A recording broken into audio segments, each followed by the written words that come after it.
इस science fiction कहानी की शुरुआत होती है जूलिया नाम की एक एस्ट्रोनॉट को दिखाते हुए, जिसके घर पर कुछ इंटरव्यूअर्स आए होते हैं और वो उसकी लाइफ के बारे में कुछ जानना चाहते थे। जूलिया तो अपनी बेटी के साथ बैठकर उन्हें सारी इन्फॉर्मेशन प्रोवाइड करती रहती है। जूलिया की बेटी तो अपनी मदर के ऊपर काफी प्राउड फील करती है, क्योंकि उन्होंने नासा के साथ मिलकर काफी डिफिकल्ट मिशन कंप्लीट किए हैं। ये सारे मिशन स्पेस एक्सप्लोरेशन से रिलेटेड होते हैं, जिसकी वजह से इंसानी प्रजाति को अलग अलग ग्रहों के बारे में जानने के लिए मिला है। सारे मीडिया वाले जूलिया को फ्रंट लाइन पर लेने लगे, क्योंकि वो काफी फेमस हो रही थी। तभी अचानक जूलिया को नासा के हेडक्वार्टर से मैसेज आता है। उसे कुछ इंपॉर्टेंट काम आ गया था, इसीलिए उसे अभी जाना होगा। जूलिया उस पूरी मीटिंग और इंटरव्यू को वहीं पर रोकती है और हेडक्वार्टर में चली जाती है। जूलिया की बेटी भी थोड़ा सा नाराज हो गई थी, पर जूलिया का तो ये काम है। जूलिया तो सीधा हेडक्वार्टर पहुंचकर चेक करने लग जाती है। हमें तो अब अंतरिक्ष के अंदर एक स्पेस स्टेशन दिखाया गया जो नासा का ही था। उसके अंदर जिम नाम का एक एस्ट्रोनॉट होता है जो वहाँ की मेंटेनेंस किया करता।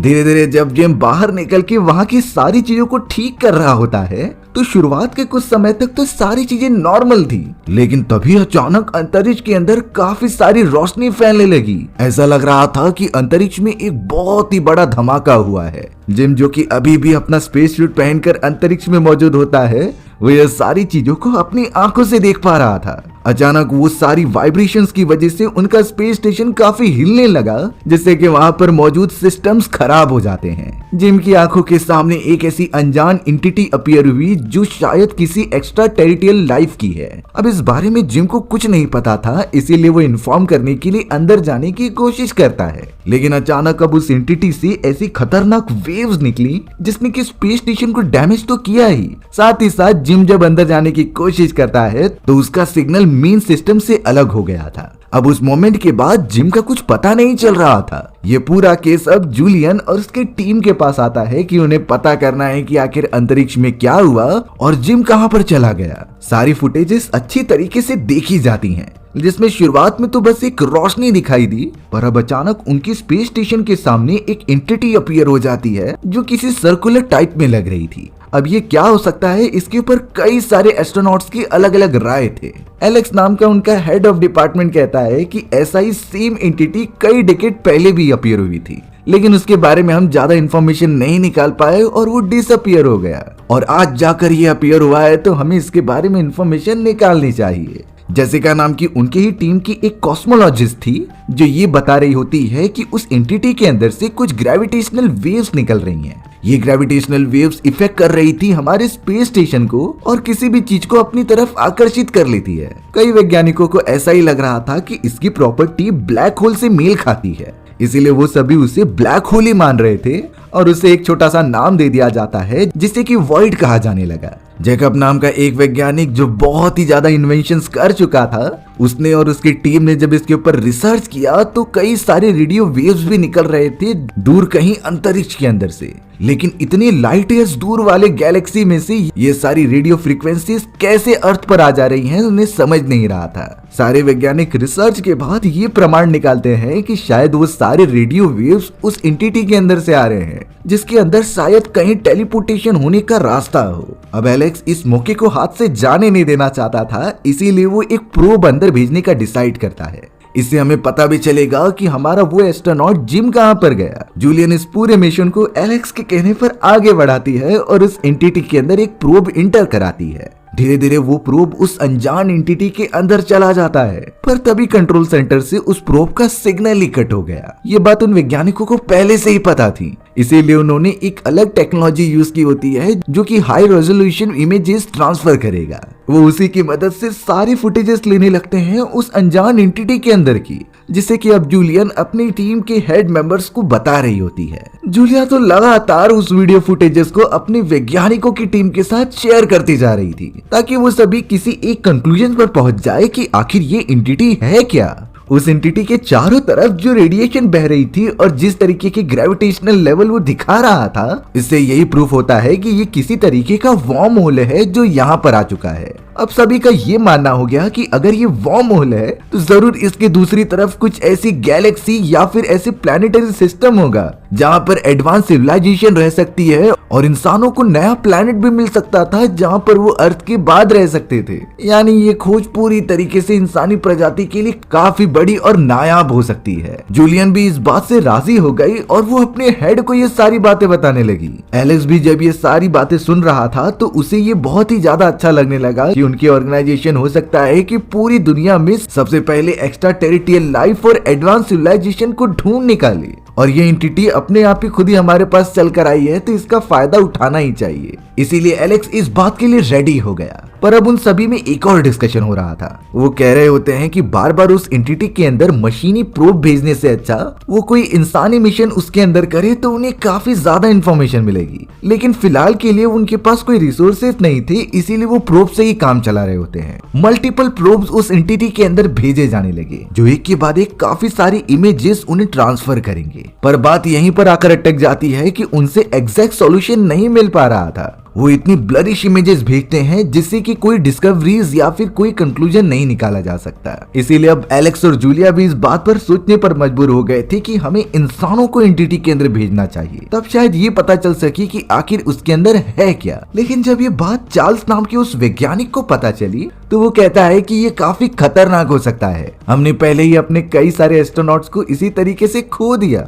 और ये पूरी तरीके से अनसेफ है, जिसमें कि एस्ट्रोनॉट के बचने के चांसेस 0% हो सकते हैं। लेकिन जूलिया और एलेक्स इस बात के लिए राजी हो चुके थे कि उन्हें इंसानी मिशन करना ही होगा। वो सभी ये मौका अपने हाथ से जाने नहीं दे सकते, क्योंकि पीठ पीछे कई ऐसी प्राइवेट ऑर्गेनाइजेशन भी थी जो इस मिशन को कंप्लीट करने की कोशिश कर रही है। इसीलिए अब एलेक्स चार्ल्स के मना करने के बावजूद भी जूलियन को आदेश दे देता है कि उसे पूरा हक होगा कि वो एक ऐसी टीम बनाए जो कि उस एंटिटी के अंदर एंटर करेगी। जूलिया इन्हीं सारी चीजों में लग जाती है। अब ये पूरा आइडिया उस बहुत ही बड़े वैज्ञानिक जैकब को दिखाया जाता है जो चार्ल्स की बातों से सहमत थे, क्योंकि ये प्लान बहुत ही ज्यादा रिस्की है और अगर एक बार उस एंटिटी यानी कि वर्म होल के अंदर चले गए तो वापस आना बहुत ही ज्यादा मुश्किल हो जाएगा। इसके लिए उन्हें एडवांस स्पेसशिप लगेगी जिसकी स्पीड लाइट की स्पीड से मैच करती है, और इस समय इंसानों के पास ऐसी कोई भी टेक्नोलॉजी नहीं थी। तो उस वर्म होल के अंदर किसी इंसान या फिर एस्ट्रोनॉट को भेजना ये साफ साफ आत्महत्या है। पर वो ऑर्गेनाइजेशन वाले अपना डिसीजन बना चुके थे।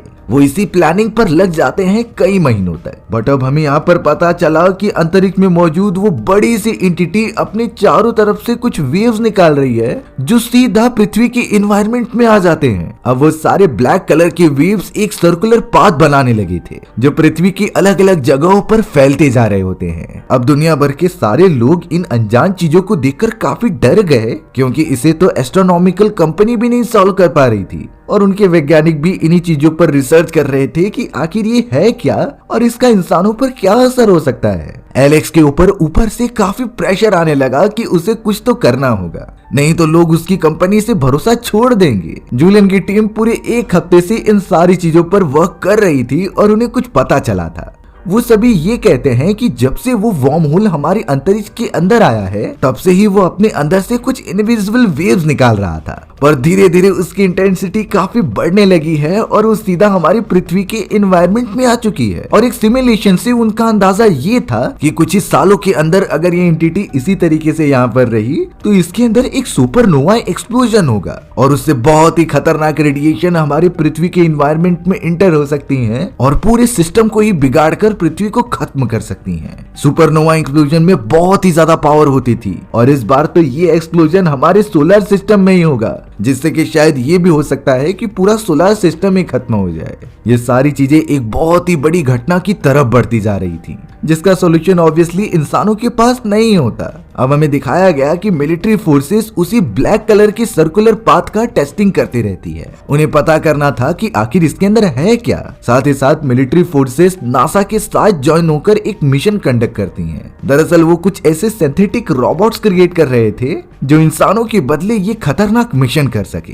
अब हमें एलिस नाम की एक सिंथेटिक इंजीनियर दिखाई जाती है जो इसी प्रोजेक्ट को लीड कर रही होती है। वो बता रही थी कि हमारी कंपनी ने कुछ ऐसे रोबोट्स तैयार किए हैं जिनके अंदर इंसानी दिमाग जाएगा। सारी चीजें रोबोटिक होने के साथ साथ उनके अंदर बहुत सारे न्यूरो सेल्स होंगे जिससे कि इंसान कहीं भी रहकर अपने दिमाग से कंट्रोल कर सकते थे।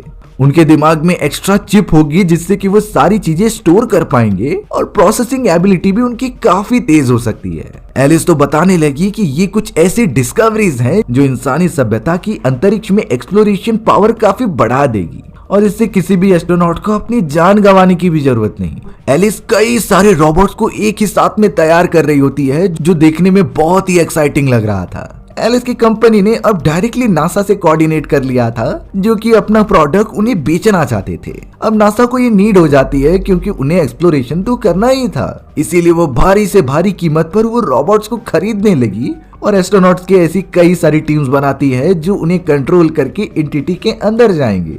जूलियन और एलेक्स को जल्द से जल्द ये इन्वेस्टिगेशन करनी थी, इसीलिए वो अपनी टीम को पूरी ट्रेनिंग देते हैं जो कि उन सिंथेटिक रोबोट्स को अच्छी तरीके से कंट्रोल कर पाए। और अगर ऐसा नहीं हुआ तो शॉर्ट सर्किट होने के कारण उन्हें भी चोट लग सकती थी और एकदम सदमा पहुंच सकता था, क्योंकि ये बहुत ही ज्यादा क्रिटिकल काम है जिससे कि कुछ काबिल एस्ट्रोनॉट्स ही कर सकते हैं। अब यहाँ नासा के पास सारे इक्विपमेंट्स और टेक्नोलॉजी आने के बाद वो अपने मिशन को आगे बढ़ा रहे थे। हमें तो अब उन्हीं की टीम के डॉक्टर क्यूरेश को दिखाया जाता है जो कुछ ऐसे कैंडिडेट्स को चुन रहे थे जिनका काम होगा उन बनाए गए सूट्स के अंदर जाना और उसे कंट्रोल करना सीखना ताकि उन्हें उस एंटिटी के अंदर भेजा जा सके।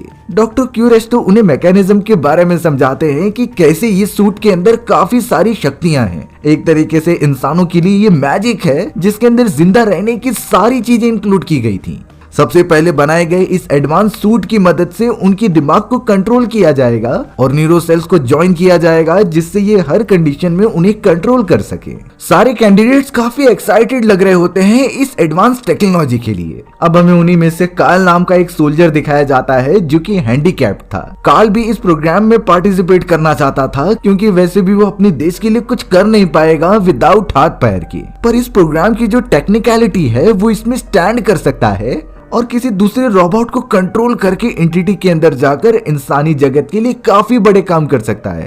कार्ल की इतनी अच्छी जिज्ञासा देखकर डॉक्टर क्यूरेश काफी इम्प्रेस हो जाते हैं। उन्होंने इतने सारे कैंडिडेट्स के इंटरव्यू के बाद कार्ल को ही चुना था जो उन्हें लीड करेगा इस एक्सप्लोरेशन मिशन में, यानी कि वो सभी पहली बार किसी इंसानी कॉन्शियसनेस को वॉर्म होल के अंदर डालकर देखेंगे। अब हमें यहाँ एलिस दिखाई जाती है जिसके सभी लोग कार्ल के पूरे चेहरे की इंफॉर्मेशन ले रहे थे क्योंकि इसी तरीके का सिंथेटिक मटेरियल यूज करके रोबोट का फेस बनाया जाएगा। कार्ल के रेटिना की भी इंफॉर्मेशन उसके अंदर स्टोर की जाने लगी, यानी कि इसका मतलब ये था कि इस रोबोट को जेनेटिकली कार्ल से जोड़ दिया जाएगा और एक तरीके से कार्ल को फील ही नहीं होगा कि ये उसकी बॉडी है या फिर रोबोट की। उस सूट के अंदर विदाउट ग्रेविटी और अंतरिक्ष में जिंदा रहने की सारी एबिलिटी है और ये सूट एस्ट्रोनॉट सूट से काफी ज्यादा एडवांस था। इसके अंदर अपने आप ही सांस लेने के मैकेनिज्म होते हैं और हार्ट से भी हार्ड सिचुएशन में सरवाइव करने की ताकत, ये सारी चीजों को ही कंबाइन करके इस सूट को बनाया गया था। मिशन बहुत जल्दी आगे बढ़ रहा होता है जिसके अंदर डॉक्टर क्यूरेश कार्ल को लेकर उसी लेबोरेटरी में आते हैं जहां उसका फाइनल कनेक्शन होगा उस सूट के साथ। बट अब यहाँ रिपोर्ट्स आने लगी कि जो काले सर्कल्स चारों तरफ फैले हुए थे उनकी संख्या धीरे धीरे बढ़ती जा रही है और पता नहीं ये कुछ एलियन सिविलाइजेशन की प्लानिंग हो जिससे कि वो पूरी इंसानियत पर कब्जा करना चाहते हैं। ये बातें एलेक्स को भी कहीं न कहीं डाउट हो रही थी क्योंकि ये एंटिटीज अचानक पृथ्वी के सामने आ जाना कोई इत्तेफाक नहीं हो सकता। जरूर हमसे कोई हायर सिविलाइजेशन वाले हैं जो हमारे बारे में जानना चाहते हैं या फिर हमें खत्म करके अपनी ताकत दिखाना चाहते हैं। पर सबसे चौंकाने वाली बात ये हुई कि कार्ल की मृत्यु हो जाती है। डॉक्टर क्यूरेश टीम को इन्फॉर्म कर रहे थे कि उसका दिमागी संतुलन काफी बिगड़ गया उस सूट से जोड़ने के बाद, यानी कि कार्ल का दिमाग काफी कमजोर हो रहा था और उसके डीएनए ने सूट को एक्सेप्ट ही नहीं किया, जिससे काफी ज्यादा इंटरनल ब्लीडिंग होने के कारण कार्ल की वहीं पर मृत्यु हो गई। पूरी टीम इस बात से बहुत निराश होते हैं क्योंकि उनका एक और साथी मारा गया और अब उन्हें कोई और कैंडिडेट ढूंढना पड़ेगा जो कि इस सूट को पहनकर एंटिटी के अंदर जा सके। बट यहाँ वही सवाल उठता है कि जो भी कैंडिडेट जाएगा उसकी भी चांसेस है कि वो मारा जाए, तो फिर उनकी टीम करे तो करे क्या। तब जाकर एलिस उन्हें एक और बैकअप प्लान बताती है। वो कहने लगी कि हमने सूट के साथ साथ कुछ ऐसे इंसानी दिमाग वाले रोबोट्स बनाए हैं जो इंसानों की तरह ही सोच रखते थे और दिए गए कमांड को पूरी तरीके से फॉलो भी करते हैं। अगर हम इन सारे ह्यूमनॉइड रोबोट्स को सूट के साथ कनेक्ट करके एंटिटी के अंदर भेजें तो इनके डीएनए भी मैच हो जाएंगे और हमें किसी के जान की परवाह भी नहीं होगी। एलिस ने ये पूरा प्लान नासा की टीम के सामने रख दिया और अब उन्हें सिर्फ डिसीजन लेना है कि इस प्लान से आगे बढ़ना है कि नहीं। अब ये आइडिया सुनने के बाद एलेक्स कह रहा था कि काफी देर हो चुकी है बट जूलिया उसे कन्विंस करती है कि हमें ऐसे कैंडिडेट को ढूंढना ही चाहिए जिसकी पूरी कॉन्शियसनेस को हम उस रोबोट के अंदर इंक्लूड कर दें, और ये ऐसे कैंडिडेट होने चाहिए जिन्हें डीप नॉलेज हो और हमें उन पर काफी भरोसा हो। बहुत सारी कैंडिडेट्स की बायोलॉजिकल स्टडीज की जाने लगी और उनके डीएनए स्ट्रक्चर को आइडेंटिफाई किया गया जो इस प्रोजेक्ट के लिए सबसे बेस्ट होंगे। तब हमें पता चला कि जेसिका नाम की उनकी ही एक मेंबर का पूरे बॉडी स्ट्रक्चर एकदम मेल खा रहा है इस पूरे प्रोग्राम से, यानी जेसिका एकदम परफेक्ट है रोबोट के अंदर अपनी बॉडी ट्रांसफर करने के लिए। इस प्रोजेक्ट में सिर्फ इतना होगा कि जेसिका की पूरी कॉन्शियसनेस, उसका दिमाग, हार्ट और सारे मेन ऑर्गन्स रोबोट के अंदर ट्रांसफर कर दिए जाएंगे और बाकी उसकी पूरी बॉडी रोबोटिक होगी जिससे कि वो अपने हिसाब से कंट्रोल कर पाएगी। यही सारी चीजें जब वो एंटिटी के अंदर जाएगी तो उसकी मदद करेगी सरवाइव करने में। अब जेसिका को ये बात पता चलती है, पर वो बहुत ही ज्यादा सोच में पड़ गई अपनी फैमिली के लिए कि अगर उसे कुछ हो गया तो उसकी फैमिली का क्या होगा। जेसिका तो जूलियन से मिलने जाती है, पर जूलियन ने उसे साफ साफ कह दिया था कि तुम्हारे जाने के बाद तुम्हारी फैमिली की जिम्मेदारी हमारी होगी, यानी कि उन्हें सारी फैसिलिटीज हम प्रोवाइड करेंगे। इस बात से जेसिका को थोड़ा सा सपोर्ट मिला, उसे भी अपने देश के लिए कुछ करना था, इसीलिए काफी ज्यादा सोचने के बाद वो इस बात के लिए हाँ कर देती है। पर एलेक्स जूलिया से डिस्कस करता है कि जेसिका के अलावा और भी कैंडिडेट हमें मिल सकते हैं, बट जूलियन यही कह रही थी कि जेसिका जैसी क्वालिफाइड हमें नहीं मिल सकती और ये इस प्रोग्राम के लिए बेस्ट है। जेसिका की मर्जी होने के बाद उसे लेकर चले जाया जाता है एक्सपेरिमेंट के लिए। उनके पास टाइम कम था, इसीलिए जल्द से जल्द उसके पूरे कॉन्शियसनेस को निकालकर एलिस द्वारा बनाए गए उस ह्यूमनॉइड रोबोट के अंदर ट्रांसफर कर दिया गया। थोड़े समय में जेसिका अपनी आंखें खोलती है और उसकी पूरी बॉडी एक रोबोट से चेंज कर दी गई थी। सिर्फ उसकी कॉन्शियसनेस उसके साथ होती है जो धीरे धीरे रिकवर होने लगी। सभी लोग जेसिका को देखने चले आए और उसे एकदम नॉर्मल रहने के लिए कहते हैं, क्योंकि उसकी यादें तो आ चुकी हैं लेकिन उसकी मोबिलिटी पर अभी उसे काम करना होगा। जेसिका को उसके नए बॉडी को कंट्रोल करने के लिए काफी ट्रेनिंग भी दी जाती है और ये ट्रेनिंग कई दिनों तक चली। पर वो मोमेंट आ चुका था जब ट्रांसफर किया जाने लगा उसे अंतरिक्ष के अंदर एंटिटी के पास। सारी चीजें सेट थी और उन्हें मॉनिटरिंग करने के लिए नीचे सर्वर्स भी लगाए गए थे। नासा के सारे वैज्ञानिक हर एक मोमेंट पर नजर रखते हैं कि वो क्या एक्सपीरियंस कर रहे हैं। जेसिका जिस स्पेसक्राफ्ट के अंदर मौजूद थी वहां कई सारे रोबोट्स भी मौजूद थे जो कि टेक्निकलिटी में उसकी मदद करेंगे। धीरे धीरे उनका स्पेसक्राफ्ट बड़े से वॉर्म होल के अंदर इंटर कर गया और अचानक से बहुत ही ज्यादा डिस्टर्बेंस झेलने लगे। जेसिका अपनी आंखों से जो भी चीजें देख रही थी वो रियल टाइम पर उन्हें इंफॉर्मेशन प्रोवाइड करते रहती है। जेसिका बता रही थी कि यहाँ काफी सारी रोशनी है और वो सीधा हमें अपनी तरफ अट्रैक्ट कर रही थी, बट अगले ही मोमेंट में सारे सिग्नल्स ब्रेक हो गए। जेसिका का स्पेसक्राफ्ट इतनी तेजी से अंदर खींचा चला जाता है जैसे कि ग्रेविटेशनल पुल उसे अपनी तरफ आकर्षित करने लगा हो। उसकी तो अब आवाज भी ना आने की वजह से सभी को ये लगने लगा कि उन्होंने जेसिका और स्पेसक्राफ्ट को खो दिया। बट अगर थोड़ी सी भी होप होगी तो 1 साल के अंदर अंदर जेसिका वापस आएगी और उसके स्पेसक्राफ्ट से सिग्नल ट्रिगर होगा। धीरे धीरे दिन बीतते जाते हैं, पर अचानक हमें पता चला कि 5 दिन के अंदर ही जेसिका का स्पेसक्राफ्ट वापस लौट रहा है और पृथ्वी के एनवायरनमेंट में पहुंच चुका है। उसकी सेफ लैंडिंग हो जाती है अंटार्कटिका में। जल्द से जल्द स्पेसक्राफ्ट के साथ साथ जेसिका को रेस्क्यू किया गया और पता चला कि सारे रोबोट्स तो खत्म हो चुके हैं, लेकिन जेसिका अभी भी सुरक्षित है तो उसका इलाज किया जाने लगा। अब जेसिका ने एक्चुअल वॉर्म होल के अंदर क्या देखा और उसके साथ कैसे एक्सपीरियंसेस थे ये कुछ समय में पता चलेगा जब वो होश में आएगी। एलेक्स इस घटना के बारे में पब्लिक को बता रहा था और उन्हें इंफॉर्मेशन प्रोवाइड करता है कि कैसे वो इस मिशन में सक्सेसफुल हो सकते हैं।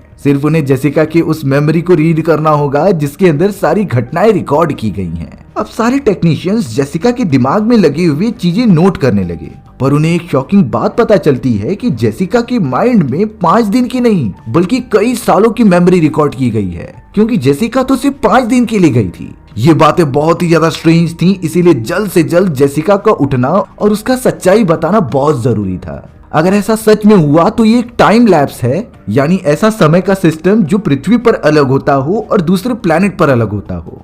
जूलियन अब धीरे धीरे जेसिका को उठाती है और ये पूछती है कि आखिरकार तुमने क्या देखा। मुझे सब कुछ सच सच बताना। जेसिका उस एक्सपीरियंस को बताती है जब वो वॉर्म होल के अंदर एंटर कर रही थी। तभी अचानक उसने कुछ लाइट्स को एक्सपीरियंस किया जो सीधा उसके स्पेसक्राफ्ट पर ट्रिगर होने लगी। अचानक उसके पूरे रोबोट्स गायब हो चुके थे और वो डायरेक्टली पहुंच जाती है एक अनजान प्लेनेट के ऊपर। ये प्लेनेट बहुत ही ज्यादा अजीब था। यहाँ पृथ्वी जैसे सारी चीजें मौजूद थी और पेड़ पौधे भी होते हैं, पर वहां तो उसे वही ब्लैक कलर की एंटिटी दिखाई दी जो एक जगह से दूसरी जगह काफी तेजी से मूव हो रही थी। ऐसा लग रहा था कि ये कोई एलियन सिविलाइजेशन ही है। अगले मोमेंट में जेसिका को जिम दिखाई देता है जिसे कि इसी एंटिटी ने अपने अंदर एब्जॉर्ब कर लिया था। वो जेसिका के सिर्फ इतना कहता है कि सारी चीजें जल्द से जल्द ठीक हो जाएंगी, इंसानी प्रजाति सही हाथों में है। जो भी चीजें जेसिका ने एक्सपीरियंस की थी वो जूलियन को बता तो देती है, पर जूलियन और उसकी टीम का इस पर विश्वास करना थोड़ा मुश्किल हो रहा था। उसने ये बातें एलेक्स से भी कही, पर एलेक्स तो काफी दंग रह जाता है क्योंकि ये साफ साफ इशारा है एक नई एलियन सिविलाइजेशन का जो हमसे कई ज्यादा एडवांस है। जिस तरीके से जेसिका का माइंड रीड किया गया और उससे बहकाया गया, इससे ये पता चल सकता है कि वो एलियन सिविलाइजेशन इंसानों के दिमाग को मैनिपुलेट भी कर सकती है और हमें इस बारे में और भी ज्यादा पता करना पड़ेगा। अब अचानक वैज्ञानिकों को अंतरिक्ष के अंदर कुछ अजीब से डिस्टर्बेंस पैदा होते हुए दिखाई दिए। दूर कहीं गैलेक्सी से कुछ ऐसे खतरनाक रेडिएशन आ रहे थे जो एक बहुत ही बड़ी खतरनाक एंटिटी बनाते हैं और ये सीधा पृथ्वी की तरफ बढ़ने लगे। वैज्ञानिकों ने अंदाजा लगा लिया था कि उनके पास अब कोई रास्ता नहीं है। ये सारी रेडिएशन अगर पृथ्वी से जरा भी टकराई तो पृथ्वी का खात्मा हो जाएगा। ये न्यूज चारों तरफ फैल गई थी और सभी लोग डर के मारे कहीं पर भी छुपते जा रहे थे। बट अचानक पृथ्वी के एनवायरनमेंट में जो ब्लैक कलर के सर्कल्स होते हैं वो एक्सप्लोड होने लगे